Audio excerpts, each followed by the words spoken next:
Good morning, everyone. Very happy to see a lot of familiar faces and also having an energetic morning, caffeinated as well. Welcome to our session. Today's session is the Sustainable Development Goals in the Arab region and how can we progress the SDGs in the wake of the COVID-19 pandemic, but also the current geopolitical situations. I have three amazing experts with me this morning. So we have Radia Saadawi, who's the Chief Energy Section at the UN ESQA. We have Aisha Sarihi, who's a Research Fellow at the National University of Singapore, the Middle East Institute. And we have Kaisu Swadi, who is the VP of Sustainability at TAQA. And I'd love to just jump right into this conversation because before the COVID-19 pandemic, the region was already struggling with achieving the SDGs. And can you please, Radia, open up with maybe walking us through of what kind of impacts did we see on the SDG progress in the Arab region? First, Yeah, I think it's working. Yeah. it's working, yeah. First, thank you very much for this invitation. I think already before the 2030 Agenda for Sustainable Development, our common future, the report in 1987, which highlighted that whatever crisis we pass by, it's multidimensional. There is nothing which is environmental or social or economic. Everything is interlinked. And obviously, inclusiveness and integration in terms of whatever we do in terms of policies or implementation should prevail in anything we do. Coming from the Arab region perspective, or if we want to take the MENA region, even before speaking about the inclusiveness, the region is one of the most vulnerable in terms, first, climate change, because already countries in the region had a temperature above 2 degrees Celsius. Number two, the land degradation and food security, which already make a burden independently of any kind of conflict that the region already living in, or the geopolitical environments were globally, but also regionally. The other aspect also is the water scarcity. 13 countries in the region are one of the most countries globally, starting by Bahrain, finishing by Tunisia. And more importantly, that only 60% of the population in the region have below the level of what we can consider as accessible water for drinking water. And all these elements, beside all of these elements, you take them from the other aspect of growing population, just to indicate that the region has the highest growing rate in terms of population growth, above 2%. And at the same time, it has other kind of challenges in terms of inject demand. We had a business model that was very, I would say, energy intensive. The business model that we had that tried, obviously, to look at the social and economic environments. And it led that we do have today really a challenge in terms of addressing energy security, although major countries in the region are oil and gas producers. And this respect also, if we take it also from the regional perspective, that the energy still as an enabler for all the SDGs. But if we take also from the achieving the SDGs, the globe in any case, why we are in the decade of action, the globe is not interacting achieving the SDGs, similar to the region where we live. However, in terms of access to electricity, we have almost above the global average, also clean fuel and technologies, but we lag behind in terms of renewable energy efficiency, access to water, but also in enabling all the other SDGs, we still lag behind. Yeah, thank you very much for these opening comments. And I really like that you focused there on the interlinkages, and I want to get back to that because we saw during the COVID, we saw like a decrease in emissions, for example, but on the other hand, it was a health catastrophe. We saw poverty, we saw unemployment. So I actually want to get back to you on that. But Aisha, we worked together last year looking at how the Arab region is progressing on the SDGs. And we encountered surprising results, but also we were challenged a lot by the data. Can you share with us, please, some of these thoughts? Sure. Thank you very much, Mustafa, and it's a pleasure to be here with you today. I prepared to present the main outcomes of the Arab Region SDG Index and Dashboard Report. And I'm very pleased that I had the opportunity to work with different colleagues across the region, including Mustafa in the report, which has been released early this year. The report itself has covered the 22 Arab countries, and it has tracked the progress in achieving the 17 SDGs in the region. In terms of the main outcomes of the report, the first thing was that the Arab countries have shown significant variance in the performance of their SDGs. From the good news from the report, we also found that 6 Arab countries are 2/3 in their way in achieving their SDGs. And these countries are it is Jordan, Tunisia, United Arab Emirates, Algeria, Morocco, and Oman. And these countries have scored in total 66 or above out of 100. We also found that the Arab countries, in general, they are not scoring high in terms of the SDG. In average, we found that the average score for the index is 58.2 out of 100, which means like we still need to do a lot of work to enhance the performance of the SDGs of the Arab countries. Also, in terms of the positive news that we found that there are positive trends in the 3 important areas in terms of the SDG attainment, and these are in education, SDG 4, clean energy, SDG 7, and climate change, SDG number 13. We also, while putting the report together, we actually found there are gaps in terms of the data that are needed to measure the performance of the SDG. And that actually made it a little bit difficult to measure precisely the performance of the SDGs in different countries, especially the least developed countries in the region, like Somalia and Yemen. So that has actually affected the measuring of the performance in, for example, SDG number 1, the poverty, SDG number 10, reduced inequality, as well as SDG 7, the energy, which we talk about much. And then what I want to point out also through working on this report, so the work on this report was collaborative in nature. So in that sense, the outcomes of the reports where we pointed out on the strength and also the gaps in the performance of the countries, that actually helps in a way to, especially that we try to make the data as visual as possible. So that helps in a way to give an idea for the policymakers, for the researchers, as well as the investors, to understand what are the strengths and what are the weaknesses, where I can invest in a specific country and where I can actually enhance the performance of the SDG in that specific country. The other thing also, the collaborative work has also helped to identify where the countries can work and in collaborative way between each other. And that could be, given the Arab countries are different in the socio-economic context, it helps to understand where the countries can work with each other, be it in research, be it in capacity building, technology transfer, as well as in terms of the need of the finance. I'll leave it there. Yeah. Thank you very much, Aisha. Kais, Aisha mentioned a very interesting figure. So basically, on average, countries in the Arab region are about a little bit over halfway in achieving their SDGs. And we only have around 7-8 years left by 2030, where they should be done by that time.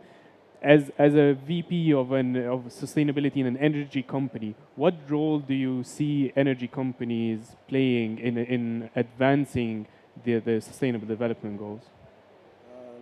Thank you for the question, Mustafa, and thank you very much for hosting us. Thank you to of course, the Anwar Gargash Academy, Diplomatic Academy, and UAE Pavilion for having us today. So, of course, when it comes to sustainable development, energy is no doubt a key part, a key enabler, as Dr. Radi said, to development. You can't think of a functioning society, right? You cannot think of a functioning healthcare, education system, businesses, industry, transportation, communications without energy. So energy companies do have a vital role, of course, to enable all SDGs, basically. But then at the same time, the energy sector is responsible for 75% of global emissions. When it comes to the utilities sector, the sector which I'm from, we're responsible for around 31% of global emissions. So we are part of the problem, but we are also the solution, also the key enabler of development. So, so with that, of course, comes a huge responsibility on energy companies to help scale access to energy, enable access to reliable, affordable, sustainable, and modern energy as per SDG 7. But then at the same time, decarbonize the system and make sure that the externalities, the side effects, the adverse effects of the energy system are not externalized to society. So the challenge is significant. But then when it comes to a company like Taqa, with a significant footprint internationally, we operate in the UAE, but in 10 other countries around the world. I think the responsibility is even bigger for a company like us. And this is why sustainable energy is at the core of what we do.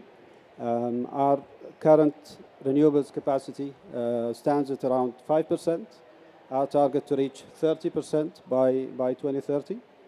And of course, together with that, energy efficiency is a key stream of action that we also involved quite intensively in, and we were trying to do our best and use state-of-the-art technology. Just make sure we also get there with efficiency and then with actual renewable energy to the global targets. But in addition to that, I think we as a company, in addition to providing reliable, affordable, and sustainable energy, we need to work with our partners, right? One key aspect of our corporate strategy as Taqa is to be and to become a sustainability partner to other businesses, to governments in the UAE and around the world. So one key example, one recent example is, of course, the project that we just launched with ADNOC to help them decarbonize 30%, to help them reduce their emissions from their offshore assets by 30%, which is by the undersea high voltage direct current grid that's that came with a price tag of $3.5 billion, but that's going to help us decarbonize our industry. Similarly with the major aluminium producer in the UAE, Emirates Global Aluminium, we're also helping them get access. So it's access not just to households, right? When it comes to SDG 7, it's also access to industry. So helping them get access to renewable electricity, to clean electricity in general. And one last point, perhaps, is the local content in our sort of operations. It is also key, and working with our suppliers, working across the supply chain. Again, as a big company, they expect us to work and to have leverage, on our suppliers across the supply chain, to work together with them to make sure, they're also aligned with the SDG agenda. They're also aligned with the national goals or the global goals to when it comes to sustainability. But then also, helping. With the promoting local content in whatever we do in, again, the 11 countries we operate in. And local content doesn't only mean goods, right? It means goods, services, and people, employment. So that of course makes financial sense. You're going to save on your costs. You're going to save on your save time. You can also cut emissions. You're going to reduce your emissions, especially the emissions associated with transport.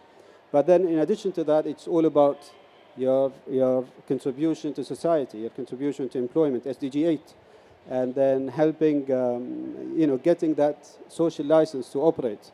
So all these things are important for energy companies that want to survive the energy transition, want to adapt to the new reality, and also help the world get to its ambitious targets.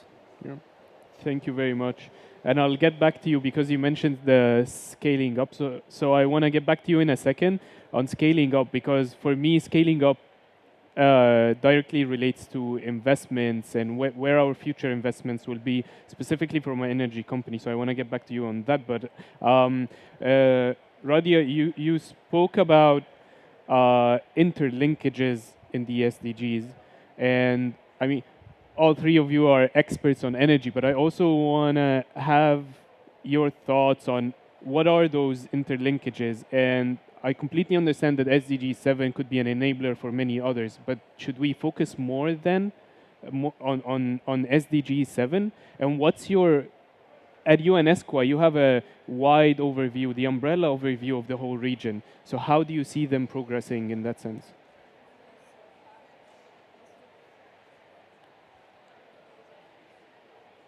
Yes, you switched off. And actually, this afternoon I will be speaking with my colleague on the regional commissions and the UN New York on looking how we still, energy is the enabler for all the SDGs, and maybe because coming from the energy background. But obviously, just want to emphasize something. Independently of any kind of assessment that we are providing is still subjective. Because taken from all the aspects, the way the SDGs are defined, and when we take the people, the planet, and the prosperity, so the whole globe is not there because the planet is aside, the people are aside, and we are not respecting the planet. I think yesterday on the Green Initiative and the Saudi Green Initiative, we had very interesting discussion on the, even like we dived in in nature. And we look at how we dissociated ourselves, and that's why we are not really able, whether at the policy design until the implementation, understand the interlinkages and how each define the other one. So obviously the COVID-19, just to return back to the figures, that just regionally we had an estimated of $1.4 trillion are just government losses in terms of what this cost them, specifically that this impacted all the economic sectors. Not only the economic sectors, but also all our well-being, beyond just combating the COVID. Number two, that in terms of access to water, because not just that you have the access that you have it, because it needs to be affordable, it needs to be reliable. And in most of the countries, this is not the case. Access to health. So we had, just to focus on the water side, if you take Jordan, for example, one of the most water-scarce country in the region. But at the same time, it's number two after Bahrain. But number two is that 30% of its electricity generation go into water generation, okay? Then this, imagine that it was duplicated with the issue when we started COVID, and we know all the problems that we faced. And then, obviously, the access, COVID just showed also the issue of access to electricity and water, and access to health, universal access to health. So we come up that, as we speak, some people were not vaccinated, not because they don't want to, because they didn't have access to it. And on the other side, we have other people vaccinated even more than 3 doses. And we forgot that the SDGs just in the region, but also globally, that if you are not healthy, I'm not healthy, because we're all impacting each other and we are in the same sphere.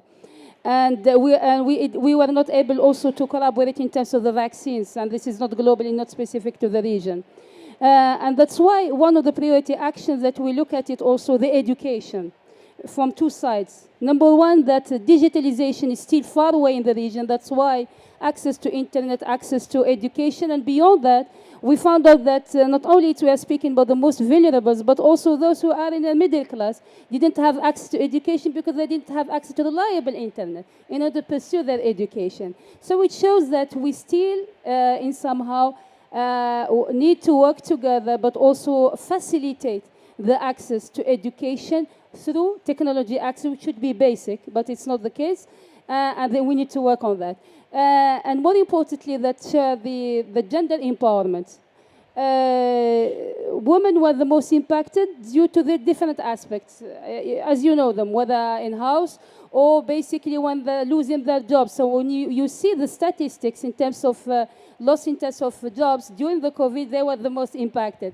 And this impacted their families and impacted, I mean, now as we speak, we had too many that they changed completely their jobs because they lost their jobs during the pandemic. These are maybe a qualitative, I would say, indicators which I can quantify, but the figures means nothing because we lack access of data and reliable data. And without that, policymakers cannot be blamed because they do not have an accurate data reporting system that all of us, and not only government institutions, all of us as stakeholders, I'm glad that the private sector and researchers are represented here. All of us are responsible to ensure they have the data in order to improve in designing policies and their implementation. And if I may, just to indicate, since we are in the Pavilion United Arab Emirates, we, in the region also, although you speak about oil and gas producers and consumers, but the just inclusive energy transition is not just for the LDCs or those who do not have access. Even oil and gas producers in the region, if the transition is not just and inclusive, we will be also left behind. So that's why we try to promote the sustainability in an integrated approach for the region, independently of the resources that you have. Yeah. Thank you very much. And I think the key word here is access, right? You mentioned access a lot. And interestingly, I was in a discussion yesterday where we spoke a lot about technology and tools that participants in the session, basically, we were recommending some tools, and at a certain point, a representative from an African country said, but a lot of us actually don't even have internet in the first place. We don't have energy yet. So I think this is something we should keep in mind, that something that very important that you mentioned, we need to leave no one behind. So access is very important. Aisha, I saw you nodding a couple of times. So do you want to share something on that? And then also I want to ask you, you have extensive experience in the GCC, and the GCC and Singapore always used to look at each other for inspiration. Can you, now that you're based in Singapore, what in Singapore do you think the lessons that we can learn from them, or what they can learn from us as well? Well, thank you very much for this question, Mustafa.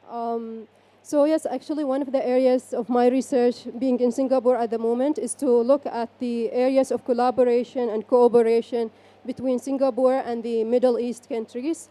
Let me reflect a little bit on what Singapore has done in terms of its climate action. So one area that Singapore is looking at is the energy security and sustainability, because Singapore is depending around 70 to 80% of its energy need from the exports, and the exports mostly from Malaysia and Indonesia. And so energy security is one of the challenges for Singapore. So there is the attempt to diversify the fuel sources. And actually, if you look at the data for the fuel imports that comes to Singapore, almost importing from every country around the world. It is more than 100 for the oil and like more than 100 for the natural gas. But they want to do more than that. They want now to integrate the development and the use of the hydrogen.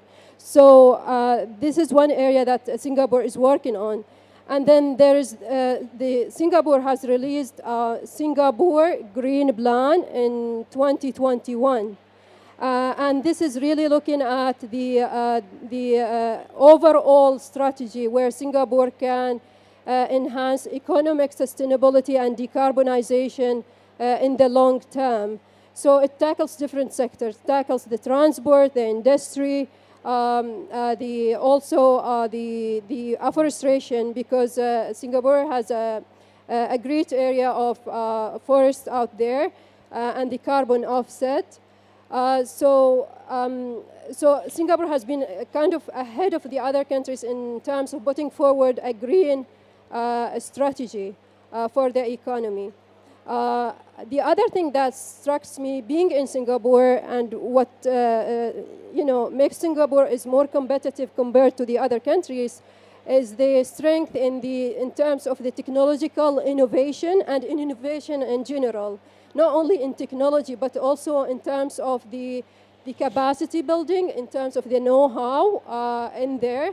And this is what makes Singapore economy is very competitive globally.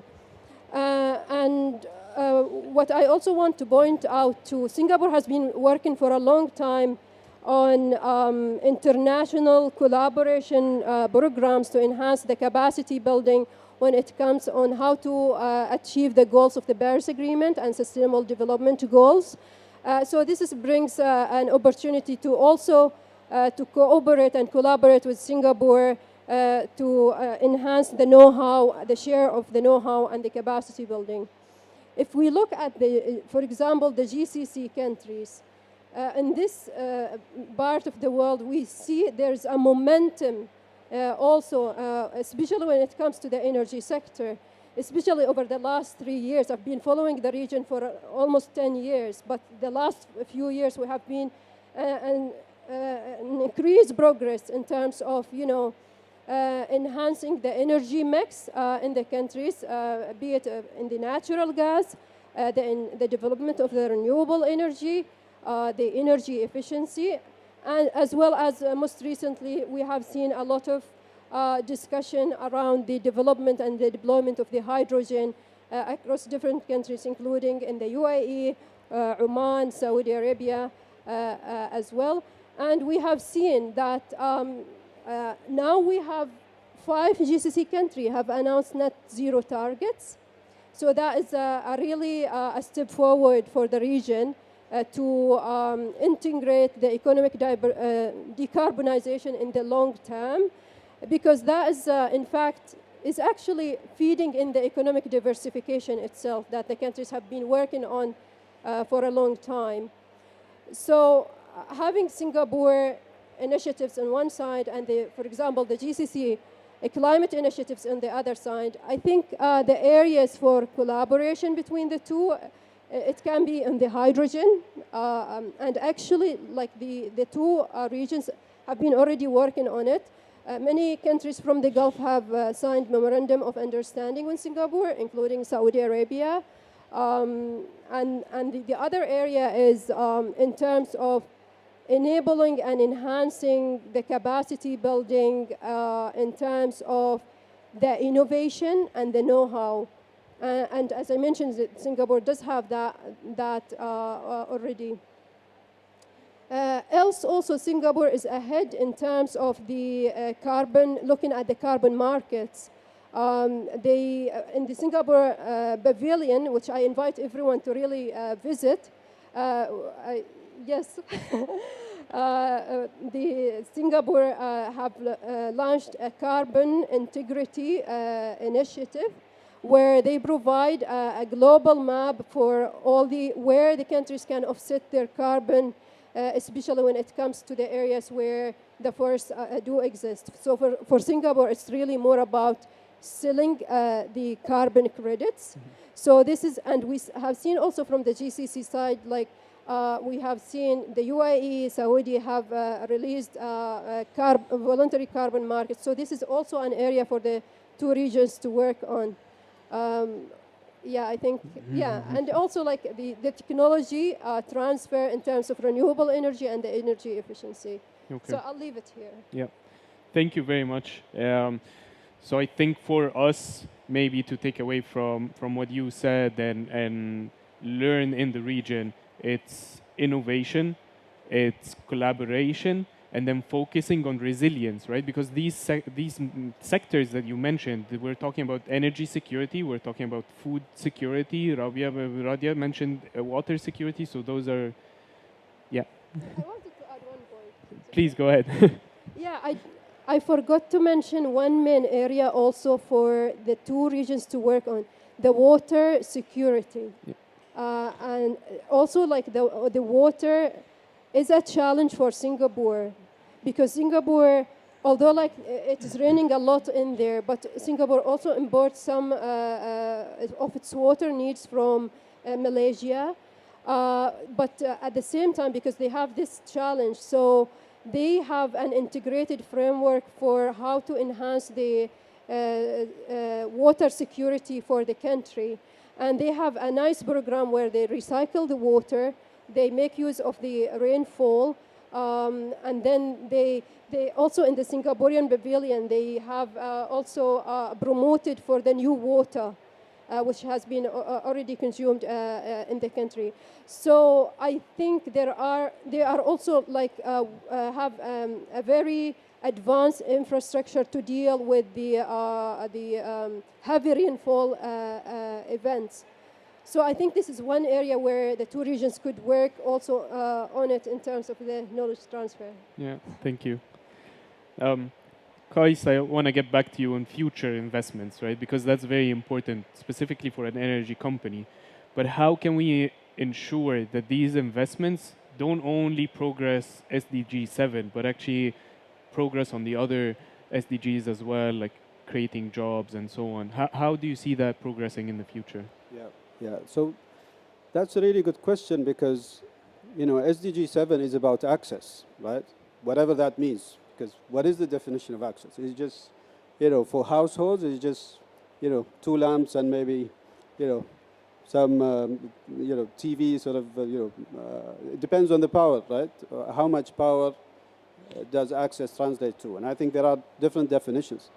But access in itself is not enough, right? What you need is sufficient energy to just enable development. It's not just households, it's also your schools, your hospitals, it's also your factories, your government buildings, and so on. So the scale of the investment, the scale of the energy required will be huge. And looking at the data the other day, seems like investment, at least in the developing world, when it comes to public money, especially flowing into developing countries, has decreased. Year on year, I think it's something like 24% compared to last year.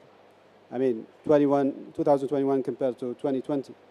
So the scale of investment is significant, but then at the same time, it doesn't seem to be the momentum is still not there, right? For these investments to really happen and for the access and provision of sufficient energy to be of enough scale to provide and to enable real development.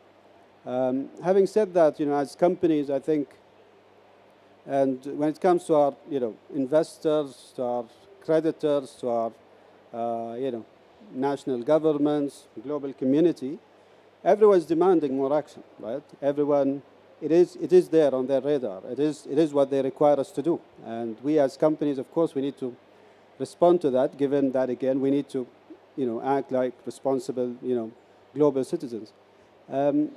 So I think one key thing we need to do is to show credibility, to build trust with the societies we operate in. So we're all committed to net zero. Taqa is committed to net zero by mid-century, but then that is not enough, right? You need to show progress, you need to show credibility, you need to also have your interim targets, right? And this is what we did. So this year we announced our target, our emission reduction target, 25% reduction in our emissions compared to 2019. And that hopefully is going to put us in a better position to achieve net zero by 2050. So announcing our targets, that's an important thing.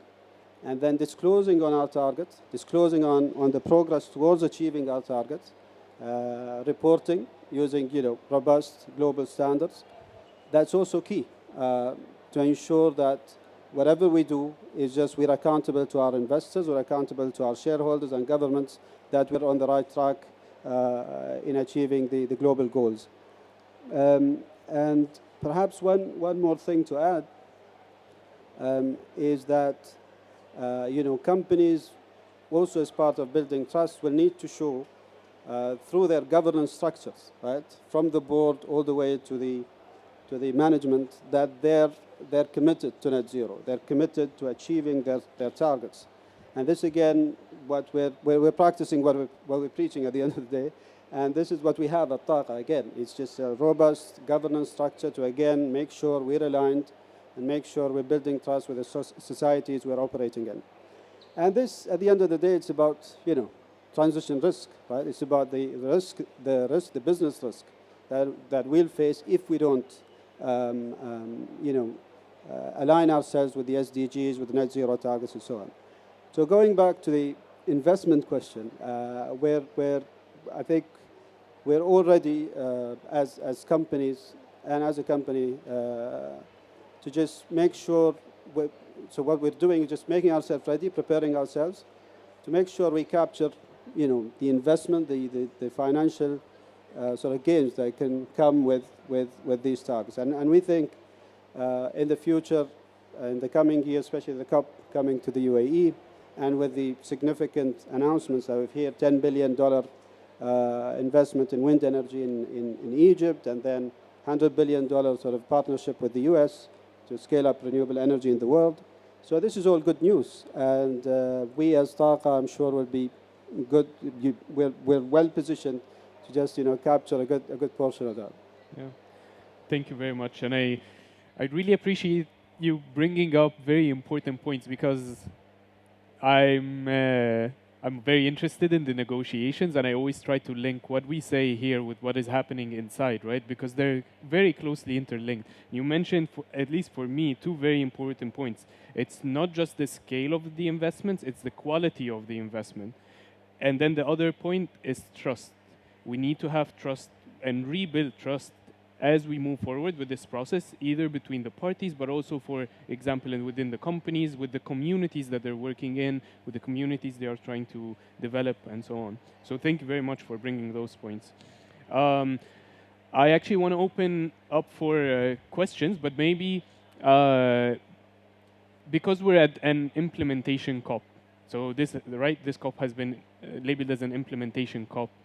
Radia, for you, what do you see as, if you can choose one thing, right, and in 1 minute, what do you want to see happen between now, from today, to the next COP? What would that be? We have just 6% globally of climate finance going to the region, and less than 5% going to the least developed countries in the region. As simple as that. So there is no one delivered on their commitments so far, and this is the key point. As long as we are in different sides of the box, and we are not collaborating, understanding that the world is just one, whether we live it all, or if one loses, the other one will lose. So certainly, I think the conflicts that we live today, Europe mainly is living today, because our region always in conflict. So at the end of the day, I think countries in the region maybe have been less impacted than others in Europe, but they need to understand so far that to deliver on the commitments, and to understand as well that without climate finance, we cannot move the agenda. It's not about the climate in itself, it's about the sustainability of the future generation and the planet. Yeah, I completely agree there. And I think it's also just and fair. That's a very important, yeah. Aisha? For me, I would say now we do have a lot of initiatives and targets across the region. And this is the COP of implementation, yes. So what do we need next? We need to get to the target. So what we need to put forward strategies that spans across the different economic sectors to achieve the targets, whether it is in the energy sector, in the transport, in terms of the adaptation, or in terms also of finance. So for me, it's strategy, strategy, strategy. Okay, the whole of economy strategy and approach. Yeah. Qais?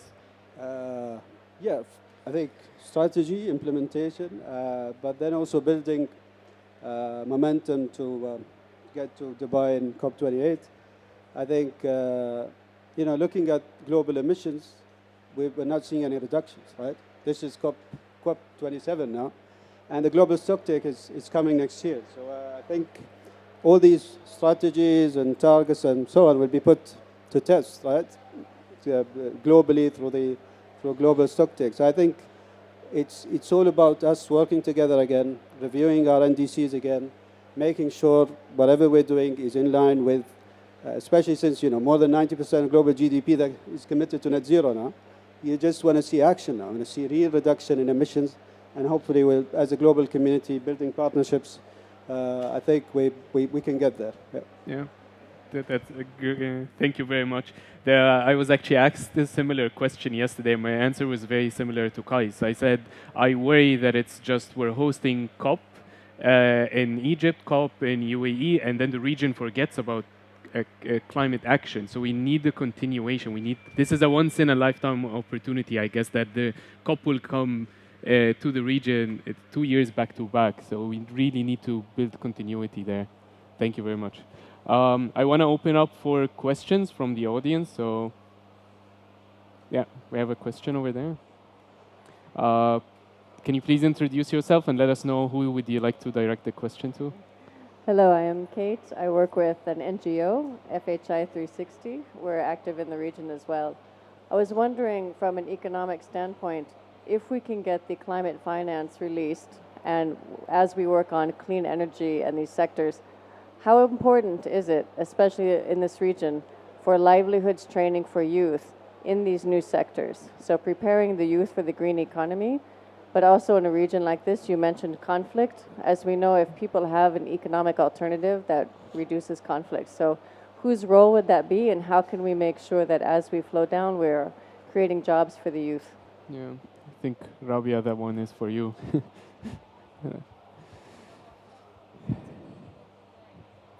You would need the enablers that before talking about the budgets and the finance, we speak about the enablers.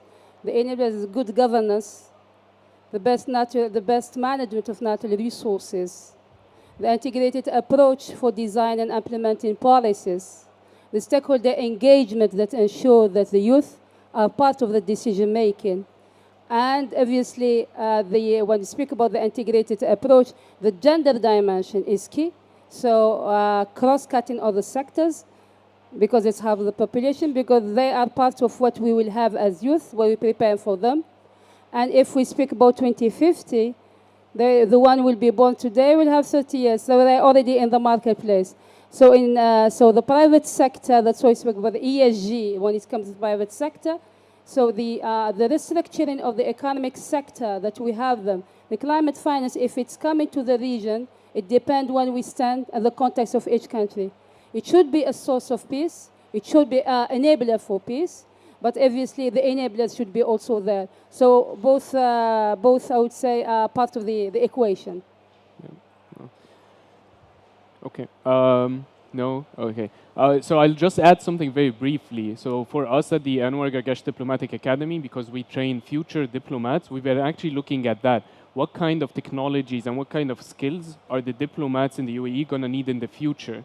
So that's one of the things we're trying to focus on. And I think we should do that not just in the diplomatic sense. We should do it across the whole economy. We should look at what kind of skills that they will need in the future and start teaching it, whether it's from school, universities, and so on, building their capacity so that they are actually ready for future jobs and future challenges as well. Any other questions? No? Okay. I want just to add something important. Yeah. You know that 60% of migrants globally are coming from the region. And most of the youth that we educate and spend money and budget for government institutions are living abroad because looking for jobs, and including the host country, who have a tremendous human capital because of the lack of finance, and we have other factors. So we are need to just to understand what that it is needed for future generation, and not just think about what's the business as usual. Yeah. So how do we stop this brain drain? Yeah, but having this kind of conversation, after that, the implementation. Okay. A follow-up question? Yeah, okay. Last question then. We're going to wrap up. Very, very quickly, just to add to that. But yeah, so using some of this climate money that is all being pledged, if it can actually be released, that's the trick. But investing that with governments and the private sector into job training and livelihoods training. So training programs, so how a youth can build solar panels, of course, digital ICT training to stop the brain drain. But I'm looking at ways across sectors to get some of this investment into livelihoods and job trainings, because a lot of the challenges that got us here in the first place were economic activities, and a lot of people in the world don't have an alternative. So whether it's logging or wildlife trafficking or whatever, you have to give them a better job opportunity. Otherwise, that will continue, and people have to eat today. So I'm always looking at ways, especially with the youth, which is the majority of most of our countries, giving them an economic alternative and be part of the solution and getting that in there. Yeah, thank you very much for this comment. Thank you very much for an engaging discussion. I really enjoyed it, and thank you for the UAE Pavilion for hosting us again, and thank you for all the participants, and yeah, thank you very much. Thanks for the excellent moderator. Thank you. Thank you.